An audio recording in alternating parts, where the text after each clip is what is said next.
जय हिंद, वंदे मातरम। साथियों, स्वागत है डेली स्टडी में। देखिए, बिहार पुलिस कांस्टेबल का नई वैकेंसी 9000 प्लस पोस्ट पर अगले महीने से फॉर्म फिलअप शुरू हो जाएगा। तो आप लोग को बताना चाहूंगा, जैसा कि आप लोग जानते हैं, बिहार पुलिस कांस्टेबल का पिछला वैकेंसी जो कि 8415, इसका फिजिकल चल रहा है। कुछ दिन के बाद जो है ये अब कुछ ही दिन में इसका फिजिकल अब खत्म होने वाला है, और जैसे ही खत्म होगा वैसे आपका नया वैकेंसी 9000 प्लस पोस्ट पर आ जाएगी, और अगले महीने से आपका फॉर्म फिलअप भी शुरू हो जाएगा। तो आप लोग जो है अभी से ही आप लोग रणनीति बना करके अच्छे से स्टडी कीजिए। तो देखिए, इसी के ऊपर जो है हम आज से क्लास शुरू करने जा रहे हैं, जो कि आपके सिलेबस के अनुसार ही होगा। तो चलिए देखते हैं। यहाँ पे आप लोग जो है लगातार आप लोग अब अभी से ही बने रहिएगा। तो देखिए, पहला प्रश्न है आपके स्क्रीन पर, बिहार में कितने प्रमंडल है? देखिए, जिलों की संख्या है बिहार में 38। प्रमंडल को इंग्लिश में कहते हैं डिवीजन, ठीक ना। और बिहार में डिवीजन की संख्या की बात करें तो कुल मिलाकर 9 है। ऑप्शन सी यहाँ पे सही जवाब है। और आपको बता दें, 9 प्रमंडल का नाम आपको भी ध्यान रखना है, जैसे कि पटना हो गया, मुंगेर हो गया, तिरहुत, मगध, पूर्णिया, सारण, दरभंगा, कोसी और भागलपुर। कहने का मतलब, जैसे बिहार की राजधानी है ना पटना, 38 जिला का राजधानी कहाँ है? पटना है। उसी प्रकार से पटना प्रमंडल के अंदर जो है 6 जिले होंगे। मुंगेर प्रमंडल के अंदर भी 6 जिले होंगे। मतलब ये जो मुंगेर प्रमंडल के अंदर 6 जिले होंगे ना, उसका राजधानी मुंगेर एक तरह से हो गया। तो यहाँ पे डायरेक्ट प्रश्न पूछा जाता है कि बिहार के कौन से प्रमंडल में सबसे ज्यादा जिलों की संख्या है? तो ध्यान रखिएगा, पटना और मुंगेर, यही दो में से कोई ऑप्शन एक रहेगा। पटना में भी 6 है और मुंगेर में भी 6 जिला है। सबसे कम कौन से प्रमंडल में जिला है? तब होगा आपका भागलपुर। तो इसको आप जरूर ध्यान रखिएगा। लेकिन सबसे ज्यादा पूछेगा तो ऑप्शन में पटना रहेगा या फिर मुंगेर, तो आप ध्यान रख लीजिए। कुल मिलाकर 9 प्रमंडल है, जिला की संख्या है 38, बिहार में प्रखंड की संख्या है यानी कि ब्लॉक 534। ठीक, अगला देखिए, सबसे पहले पहिए किससे बने थे? आप इसको देखिए, ये क्या है? सबसे पहले पहिए जो बना था ये किस चीज का बना था? यहां पे आप देख के ही पता लगा लिए होंगे, ये लकड़ी का बना था। तो ऑप्शन सी यहां पे सही जवाब है। तो यहां पे आपको ध्यान रखना है, सबसे पहले बना था जो है आपका ये पहिया लकड़ी का। और सबसे पहले पहिया यानी कि चक्का का आविष्कार किस काल में हुआ था? नवपाषाण काल में हुआ था। अगला देखिए, ज्यामिति का जनक किसे कहा जाता है? यानी कि जियोमेट्री का पिता किसे कहा जाता है? Who is the father of geometry? बहुत इंपॉर्टेंट प्रश्न है। इस प्रश्न का सही जवाब होगा यूक्लिड। ऑप्शन ए यहां पे सही जवाब है। तो देखिए, ज्यामिति का जनक यूक्लिड को कहा जाता है। और रामानुजन का नाम आपने सुना होगा, यह भारत का महान गणितज्ञ था। और हिप्पोक्रेटस को आपको ध्यान रखना है, यह चिकित्सा विज्ञान का जनक माना जाता है। और वुड्रो विल्सन जो है इसको लोक प्रशासन का जनक माना जाता है। क्वेश्चन नंबर नेक्स्ट देखिए, मधुबनी चित्रकला शैली किस राज्य से संबंधित है? इस प्रश्न में कोई दम नहीं है। जितना भी बिहार का स्टूडेंट होगा सबको बताएगा कि बिहार में एक जिला का नाम है मधुबनी। तो मधुबनी चित्रकला दूसरा राज्य से थोड़े ना होगा, तो ये आपका बिहार से ही है। तो ऑप्शन सी यहाँ पे सही जवाब है। तो देखिए, यहाँ पे आप देख सकते हैं, इस तरह से मधुबनी वाला पेंटिंग होता है, ठीक ना। और मधुबनी चित्रकला में जो है धार्मिक चित्र बनाया जाता है। और वर्तमान में मधुबनी चित्रकला अंतर्राष्ट्रीय स्तर पर मधुबनी पेंटिंग के नाम से जाना जा रहा है। अगला देखिए, भारत के मुख्य चुनाव आयुक्त कौन है? इसको आप देखिए, अगर शायद आप इसको पहचानते हैं तो आप आंसर फटाफट बताइए। भारत के मुख्य चुनाव आयुक्त कौन है? इनका नाम है सुशील चंद्रा जी। ऑप्शन नंबर बी यहां पे सही जवाब है। अब देखिए, मुख्य चुनाव से कितने प्रश्न बनते हैं।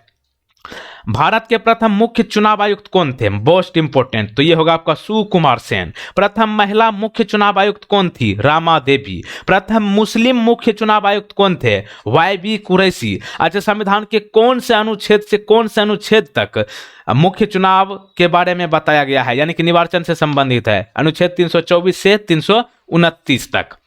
अगला देखिए, जीका वायरस किसके द्वारा मनुष्य में फैलता है?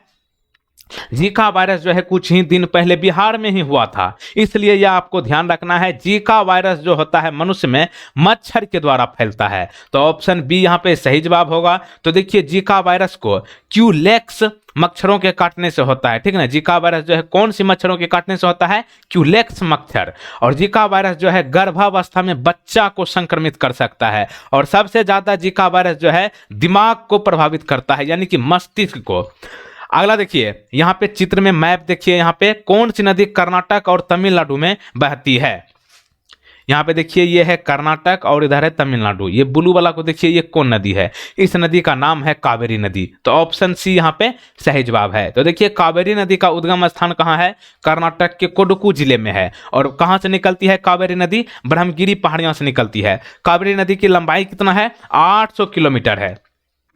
अगला देखिए संघ लोक सेवा आयोग यानी कि यूपीएससी की स्थापना कब हुई थी? मोस्ट इंपॉर्टेंट, यूपीएससी का पूरा नाम होता है यूनियन पब्लिक सर्विस कमीशन। इसकी स्थापना की बात करें तो 1926 होगा। ऑप्शन सी यहाँ पे सही जवाब होगा। यूपीएससी का पूरा नाम आपको ध्यान रखना है, यूनियन पब्लिक सर्विस कमीशन है, और इसको हिंदी में कहते हैं संघ लोक सेवा आयोग, और इसका हेड क्वार्टर है नई दिल्ली में। स्थापना हुआ था 1926, तारीख थी 1 अक्टूबर। वर्तमान में यूपीएससी के अध्यक्ष कौन है? आप कमेंट में बता सकते हैं। अगला देखिए ग्रेफाइट क्या है? ग्रेफाइट क्या है? देखिए आप लोग जो है अभी से लगातार रेगुलर क्लास करना शुरू कर दीजिए और अपने से सेल्फ स्टडी भी कीजिए, बुक भी पढ़िए, तब जाकर के जो है आप अच्छे से अपना स्कोर कर पाएंगे एग्जाम में। ग्रेफाइट जो है कार्बन का अप्रूप है। ऑप्शन ए यहाँ पे सही जवाब है। देखिए ग्रेफाइट जो है विद्युत का सुचालक होता है और इसका अपेक्षित घनत्व 2.2 होता है। अगला देखिए डीआरडीओ की स्थापना कब हुई? डीआरडीओ की स्टैब्लिश कब की गई थी? 1958। ऑप्शन सी यहाँ पे सही जवाब। डीआरडीओ का पूरा नाम क्या होता है? Defence research and development organisation. स्थापना कब हुई? 1958। हेड क्वार्टर कहाँ है? राजधानी दिल्ली में। अगला देखिए इसरो का पूरा नाम क्या होता है? What is the full form of ISRO?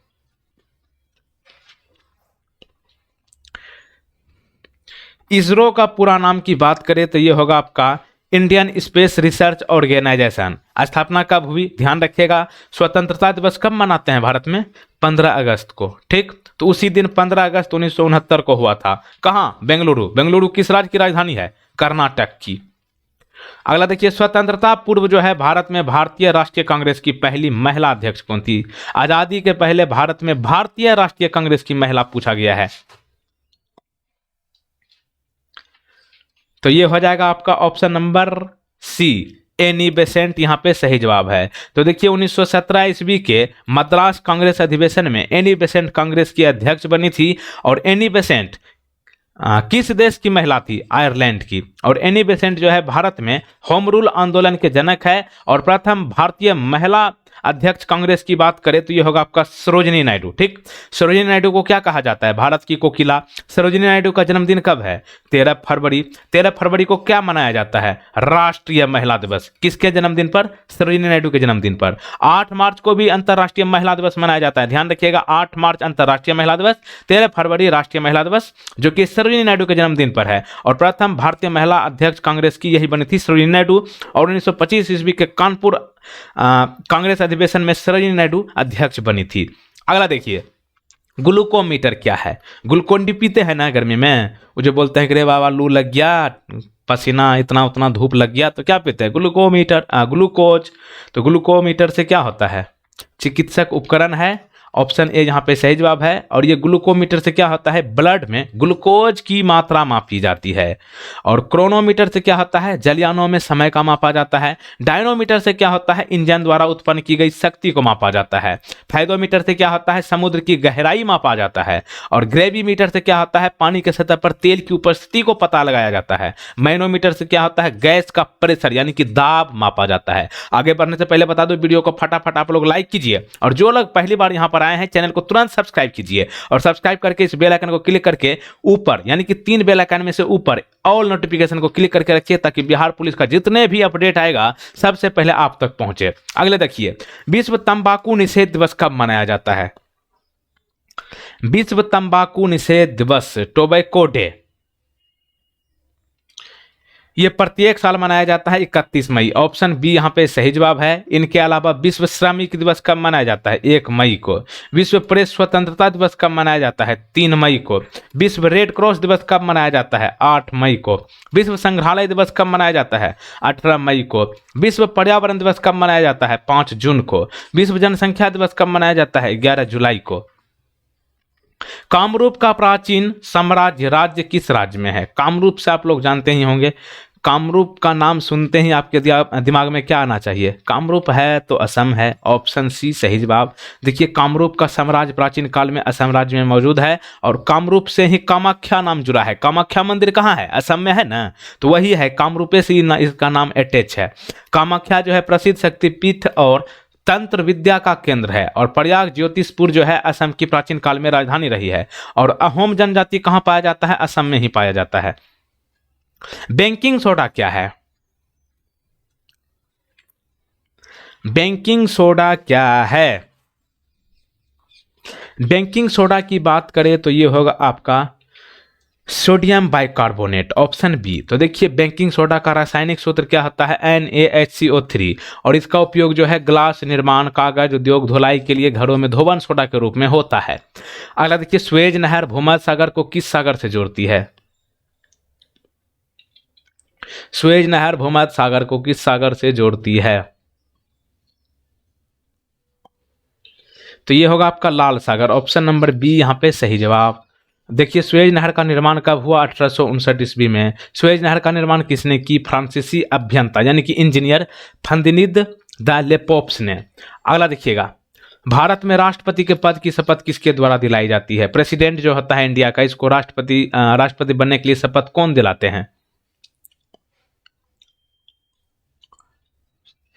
तो ये होगा आपका भारत के मुख्य न्यायाधीश यानी कि सुप्रीम कोर्ट के जो मेन जज होते हैं ना, वही इनको जो है पद की शपथ दिलाते हैं राष्ट्रपति को। और मुख्य न्यायाधीश की अनुपस्थिति में यानी कि सुप्रीम कोर्ट का मेन जज नहीं रहे तब अन्य वरिष्ठ न्यायाधीश शपथ दिलाते हैं। अच्छा, राष्ट्रपति त्याग पत्र अपना किसको देते हैं? उपराष्ट्रपति। और उपराष्ट्रपति अपना त्याग पत्र किसे देते हैं? राष्ट्रपति को। उच्चतम न्यायालय के न्यायाधीशों का शपथ कौन दिलाते हैं? राष्ट्रपति। राज्य के मुख्य न्यायाधीश को शपथ कौन दिलाते हैं? राज्यपाल। राष्ट्रपति बनने के लिए न्यूनतम आयु कितनी होनी चाहिए? 35 वर्ष। प्रधानमंत्री बनने के लिए न्यूनतम आयु कितनी होनी चाहिए? 25 वर्ष। राज्यसभा का सदस्य बनने के लिए न्यूनतम आयु कितनी होनी चाहिए? 30 वर्ष। लोकसभा का सदस्य बनने के लिए न्यूनतम आयु कितनी होनी चाहिए? 25 वर्ष। अगला देखिए कौन सी प्रक्रिया कार्बन डाइऑक्साइड वातावरण को घटाती है?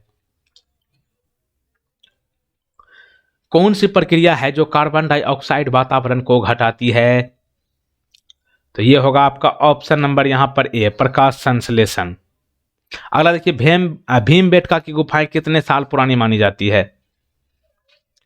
भीमबेटका की गुफाएं जो है कितने साल पुरानी मानी जाती है? तकरीबन ये होगा आपका 30,000 साल पुराना, ऑप्शन नंबर सी। भीमबेटका जो है कहां पर है? मध्य प्रदेश। मध्य प्रदेश में कहां? रायसेन जिला में है। और भीमबेटका पूरा पाषाणकालीन स्थल है। अगला देखिए किससे ग्रीन हाउस प्रभाव बढ़ता है? ग्रीन हाउस प्रभाव किससे बढ़ता है? तो ये होगा आपका carbon dioxide, option number B यहाँ पे सही जवाब है। अगला देखिए मालविकाग्निमित्रम किसने लिखा है? ये पुस्तक का नाम है मालविकाग्निमित्रम। इस पुस्तक के लेखक कौन है? इस पुस्तक के लेखक है कालिदास, ऑप्शन नंबर यहाँ पर सी डी सही जवाब होगा, कालिदास। और यहाँ पर आपको ध्यान रखना है मालविकाग्निमित्रम जो है प्रेम प्रसंग पर आधारित है यानी कि लव स्टोरी से संबंधित है ये मालविकाग्निमित्रम। और इस पुस्तक के लेखक हैं कालिदास। और भारत में संस्कृत के सबसे बड़े विद्वान कौन बने? यही कालिदास। और ये चंद्रगुप्त के नवरत्न में से एक था। इनमें से किसके अधिकतम पैर होते हैं? इसको आप देखिए चित्र में, ये क्या है? इसका जो है सबसे ज्यादा पैर होता है इन ऑप्शंस में से। इनका क्या नाम है? इनका नाम है सहस्त्रपाद, ऑप्शन नंबर बी यहाँ पे सही जवाब है। देखिए सहस्त्रपाद के अधिकतम पैर होते हैं और ये कीट वर्ग आर्थ्रोपोडा संघ में आता है। अगला देखिए ये है क्या? देखिए दुनिया की सबसे ऊंची इमारत कौन सी है? यही है, गाना भी सुने होंगे, तुझे दिला दूं, वही वाला है, बुर्ज खलीफा। तो ऑप्शन ए यहाँ पे सही जवाब है। ये देखिए ये है बुर्ज खलीफा।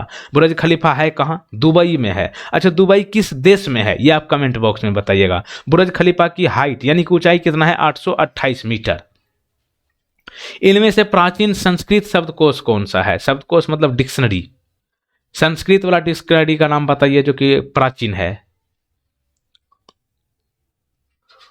तो ये होगा आपका अमरकोश, ऑप्शन सी यहाँ पे सही जवाब है। देखिए अमरकोश जो है प्राचीन संस्कृत का शब्दकोश है और अमर सिंह द्वारा अमरकोश लिखा गया है। और अमर सिंह जो है चंद्रगुप्त द्वितीय के नवरत्न में से एक था। और हर्षचरित जो है भारत में किसी राजा का प्रथम चरित्र पुस्तक है।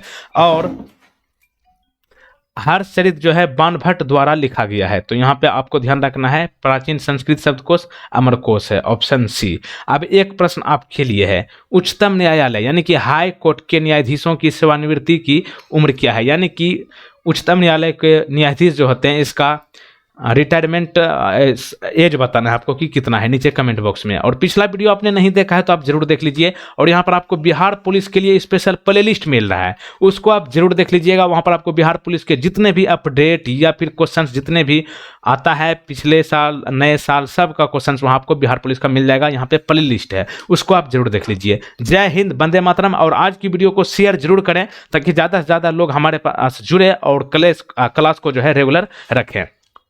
Thank you. जय हिंद।